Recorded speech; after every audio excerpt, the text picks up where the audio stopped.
முதலமைச்சருடைய காலை உணவு திட்டம், அந்த திட்டத்துல மாணவருடைய வருகை பதிவு எந்த அளவுக்கு இன்க்ரீஸ் ஆயிருக்கு என்பது இந்த புள்ளியியல் துறை எடுத்த சர்வே மூலம் தான் நம்முடைய அரசுக்கு தெரிய வந்தது. அதே போல கலைஞர் மகளிர் உரிமை திட்டத்துல பெறப்பட்ட மேல் முறையீட்டு விண்ணப்பங்கள் உங்களால் ஆய்வு செய்யப்பட்டு உரிய பயனாளிகள் தேர்வு செய்யப்பட்டார்கள். அந்த திட்டத்துடைய வெற்றிக்கும் இந்த துறை மிக மிக முக்கியமான ஒரு காரணம்.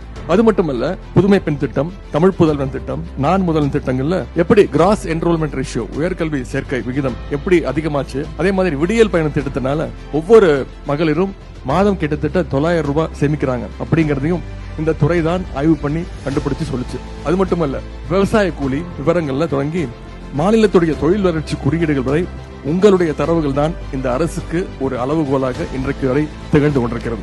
இன்றைக்கு நாம் திராவிட மாடல் என்று பெருமையோடு சொல்லிக் கொள்றோம். அதற்கான அடிப்படைகள் எல்லாமே இந்த புள்ளி விவரங்களை வைத்துத்தான் பெருமையோடு சொல்கின்றோம். புள்ளி விவரங்களை சில அரசுகள் மறைக்கும், சில புள்ளி விவரங்களை பொதுவில் வெளியிட மாட்டாங்க. ஏன்னா அந்த புள்ளி விவரங்கள் அந்த அரசுக்கு சில சமயங்கள்ல சாதகமாக இருக்காது. அப்படி மறைக்கும் பொழுது உண்மையான சமூக நிலைமை ஆராய்ச்சியாளர்களுக்கும் திட்டம் தீட்டக்கூடியவர்களுக்கும் தெரியாமல் போய்விடும். ஆனால் நம்முடைய திராவிட மாடல் அரசை பொறுத்த வரைக்கும் எங்களுடைய திட்டங்கள் மீதும் அதன் செயல்பாடுகள் மீதும் எங்களுக்கு முழு நம்பிக்கை இருக்கின்றது. அதனால்தான் எல்லா தரவுகளையும் புள்ளி விவரங்களையும் நாங்கள் பொதுவெளியில வைக்கின்றோம். மக்கள் நல திட்டங்களை செயல்படுத்த வேண்டும் என்று நினைக்கும் எல்லா ஆட்சியாளர்களுக்கும் முதுகெலும்பு போல் இருக்கக்கூடியது இந்த புள்ளியியல் துறைதான்.